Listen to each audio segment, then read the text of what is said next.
Hello বন্ধুরা, কেমন আছেন সবাই? আশা করি সবাই ভালো আছেন। গল্পগুলো ভালো লাগলে অবশ্যই লাইক করবেন, কমেন্ট করে জানিয়ে দিবেন।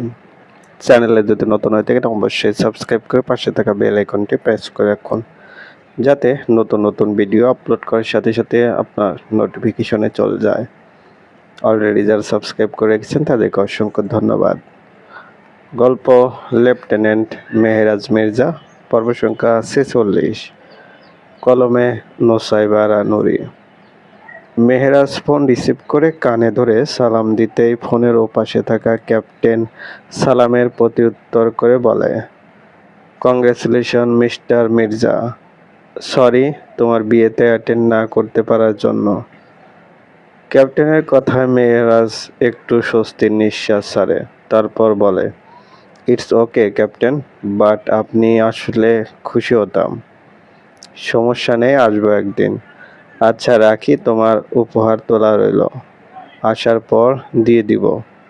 ওকে ক্যাপ্টেন, ফি আমানিল্লাহ। ফি আমানিল্লাহ। মেহেরাজের সাথে ক্যাপ্টেনের খুব সুন্দর একটা সম্পর্ক আছে, বাবা ছেলের মতোই, আবার বন্ধুর মতোই। মেহেরাজ ক্যাপ্টেনকে সম্মান করে সর্বদা, আর ক্যাপ্টেনও মেহেরাজকে ছেলের মতোই ভালোবাসে। মেহেরাজ বিয়েতে দাওয়াত দিয়েছিল, তবে ক্যাপ্টেন দাওয়াত গ্রহণ করলেও বলে দিয়েছিল যাওয়ার সময় হয়ে উঠবে না। তাও আজ আবার কল করে খোঁজ নিয়েছে। মেহেরাজের বেশ ভালো লাগে। মেহেরাজ কল কেটে ফোন পকেটে রাখতে যাবে, ঠিক তখনই মেহেরাজের ফোন আবারও বেজে ওঠে। মেহেরাজ ইভানের দিকে তাকিয়ে বলে, তুই একটু এখানে বস, আমি একটু বাইরে থেকে কথা বলে আসি, আর্জেন্ট। ইভান মেহেরাজের কথার প্রত্যুত্তরে বলে, আচ্ছা যা। মেহেরাজ আর একটু সময় নষ্ট না করে মাথার টোপরটা ইভানের হাতে দিয়ে কল রিসিভ করে ফোনটা কানে ধরে বাইরে বেরিয়ে যায় দ্রুত পায়ে, কোনো দিকে না তাকিয়ে। সিয়াম, শ্রেয়সী আর তুহাকে গাড়িতে তুলে দিয়ে এসেছে। ড্রাইভার ওর চেনা, সোজা ওদের ঢাকার বাড়িতেই নিয়ে যাবে তুহা আর শ্রেয়সীকে। শ্রেয়সী একটা কথা বলেওনি সিয়ামের সাথে। তুহাও চুপ। আসার আগে তুহার হাতের মোবাইলটাও কেড়ে নিয়েছে সিয়াম, যাতে কোনো মতেই কেউ জানতে না পারে তারা কোথায়। তবে ঢাকায় চলে যাওয়ার পর ফোন পেয়ে যাবে। সিয়াম রাস্তা দিয়ে তখন যাওয়ার সময়ও খেয়াল করেছে অচেনা কিছু লোক তাদের ফলো করছে, আবার আসার সময়ও দেখেছে।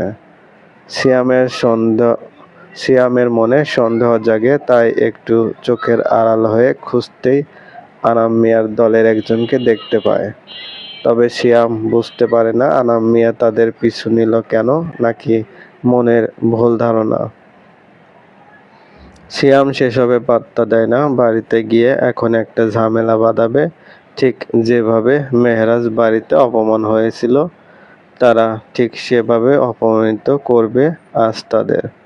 সেবার বিয়ে করে রেখে মেহেরাজ চলে গেছিল, সেজন্যই সিয়াম বুঝিয়ে শ্রেয়সীকে বিয়ে করিয়েই বাড়ি থেকে বের করেছে, যাতে একইভাবে অপমান করতে পারে ছেলের চরিত্র খারাপ বলে। তারপর আবার ইরোদের বাড়িতে যেতে হবে, মেয়ে দুটোকে ডেলিভারি করতে অনেক কাজ। শ্যাম দ্রুত পায়ে হেঁটে বাড়িতে চলে আসে। বিয়েবাড়িতে এতক্ষণ সবার খাওয়া শেষ, তবে বর কনের কারোর খোঁজ নেই। সবাই বসে আছে।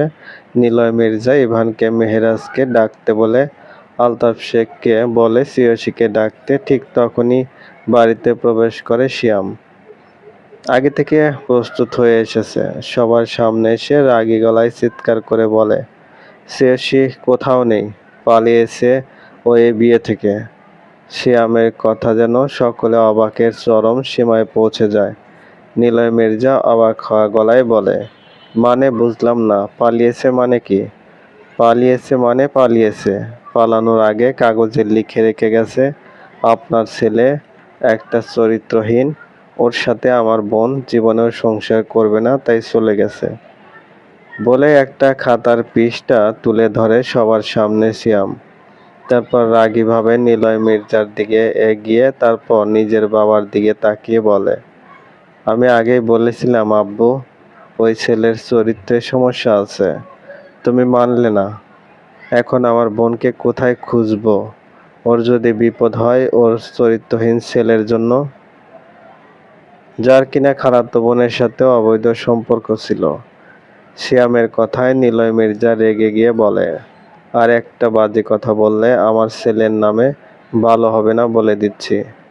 নিলয় মির্জার কথায় আলতাফ শেখ এগিয়ে এসে নিলয় মির্জার পাঞ্জাবির কলার চেপে ধরে রাগী গলায় বলে, তোর কারণে আমি বিয়েতে রাজি হয়েছি। তোর ছেলে চরিত্রহীন, মেনে নিতে পারিস না। খারাপ অসভ্য ছেলে। তোর ছেলের কারণে আমার মেয়ে পালিয়েছে, খুঁজে এনে দে, নয়তো পুলিশ কেস করব থানায় গিয়ে তোদের নামে। ইভান এসে নিজের বাবার কলার থেকে হাত ছাড়িয়ে দেয় আলতাফ শেখের। তারপর রেগে কিছু বলতে যাবে তার আগেই এতক্ষণ সিয়ামের হাতের কাগজ পড়তে থাকা মিলি সিয়ামের উদ্দেশ্যে বলে ওঠে, থামেন, এটা শ্রেয়সী হাতের লেখা না, এটা তোহার হাতের লেখা। আপনি আমাদের ভুল বোঝালে হবে না। আমি শ্রেয়সী আর তোহার হাতের লেখা স্পষ্ট চিনি। মিলির কথায় যেন উপস্থিত সবার মাঝে বোমা বিস্ফোরণ হয়। কানা ঘুষো শুরু হয়। কেউ কেউ বলতে শুরু করে এটা পরিকল্পিত প্ল্যান। আবার কেউ বলতে শুরু করে মেয়ের বাপ ভাইয়ের দোষ নয় তো মেয়ের ভাবির হাতের লেখা আসবে কি করে। মিলির কথা সিয়াম রেগে তেড়ে এসে রাগী গলায় বলে, কে আপনি? আর আন্দাজে বললেই হবে এটা তোর হাতের লেখা? এটা শ্রেয়সী হাতের লেখা। আমি তো ওর ভাই। আমার চেয়ে আপনি বেশি জানেন? অবশ্যই জানি মিস্টার সিয়াম শেখ। আমি আর্মির একজন মেডিকেল অফিসার। আমি সবার হাতের লেখার ধরনও চিনি। কে কিভাবে লেখে সেটা আমি বুঝি। এমনকি কাল গায়ে হলুদের লিস্টে তোহার হাতের লেখা দেখেছি। আর শ্রেয়সী হাতের লেখাও তো ফাহিমের বউ চিনে, জিজ্ঞাসা করেন ওকে।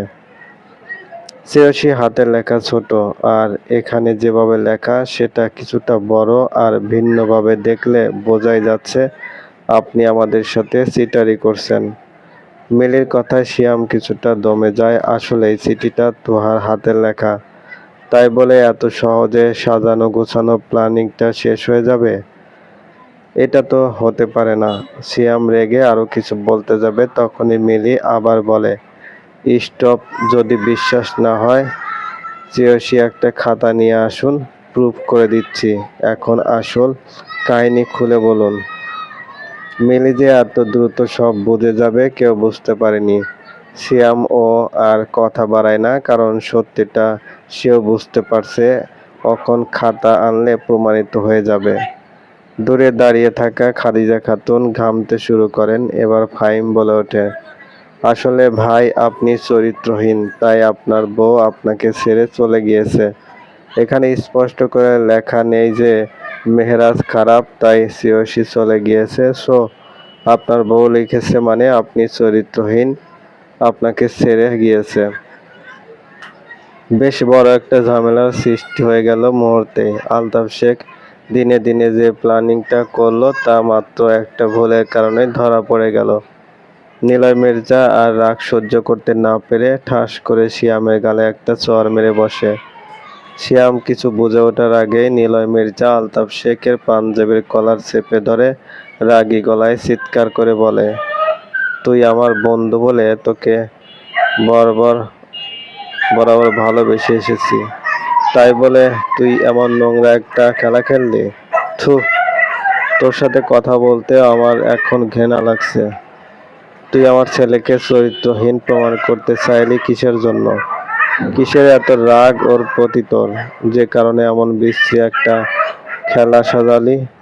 এখন তো প্রমাণিত যে তোর ছেলে চরিত্রহীন, তাই তোর বৌমা পালিয়েছে, শ্রেয়সীমা পালায়নি।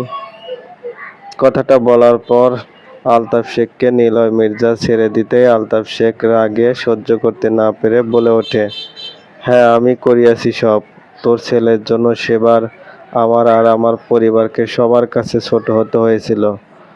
আমার ফুলের মতো মেয়েটাকে চরিত্রহীন বলে গালি দিয়েছিল গোপনে সকলে, আমার খারাপ লাগেনি? আমার মেয়েটা ডিপ্রেশনে চলে গিয়েছিল। সিয়াম দ্রুত তার বাবাকে চুপ করতে বললে নিলয় মির্জা রাগী গলায় বলে, কি চুপ করবে? উপস্থিত সবাই শুনেছে। বিকাল 4টার মাঝে আমার বউকে এখানে হাজির না করলে তোদের নামে পুলিশে মানহানির মামলা দিব। নিলয় মির্জার কথা শেষ হতে না হতেই তুহিন বলে ওঠে, এতক্ষণ চুপ ছিলাম, কিন্তু আমার বোনের যদি কিছু হয় তাহলে কিডন্যাপিং এর মামলা দিব আপনাদের নামে, মনে রাখবেন। পুরো কেসটা যে তাদের দিকে ঘুরে যাবে সিয়াম বা আলতাফ শেখ বুঝতে পারেনি। উপস্থিত সকল মেহমানরা সিসি করা শুরু করে দেয়। এদিকে সিয়াম পড়ে যায় বিপাকে, সেও শীতের বাড়িতে না আনলে বিপদে পড়বে। যদি পুলিশ কেস হয় তাহলে এখন ঝামেলা। এদিকে আলতাফ শেখের প্রেশার বেড়ে গেছে, কি করতে চেয়েছিল আর কি হয়ে গেল। তার সমস্ত মান সম্মান ধুলোয় মিশে গেল। এবার লোকসমাজে মুখ দেখাবে কি করে এবার। এদিকে 4টার দিকে সিয়ামের ইরুদের বাড়িতে যেতে হবে, নয়তো আনাম মিয়া রেগে যাবে। কি করবে সে এখন? মাথায় হাত দিয়ে সেও বসে পড়ে। তখন ইভান বলে ওঠে, 4টে বাজতে আর 47 মিনিট বাকি আছে, মাথায় রাখবেন। এই অপমানের পরে আপনাদেরকে ছেড়ে দিব না। যথাসময়ে আমাদের ভাবি আমাদের সামনে চাই। চলবে। গল্পটি ভালো লাগলে অবশ্যই লাইক করবেন, কমেন্ট করে জানিয়ে দিবেন। আর চ্যানেলে যদি নতুন হয়ে থাকেন অবশ্যই সাবস্ক্রাইব করে পাশে থাকা বেল আইকনটি প্রেস করে রাখুন, যাতে নতুন নতুন ভিডিও আপলোড করার সাথে আপনার নোটিফিকেশন চলে যায়। অলরেডি যারা সাবস্ক্রাইব করেছেন তাদেরকে অসংখ্য ধন্যবাদ।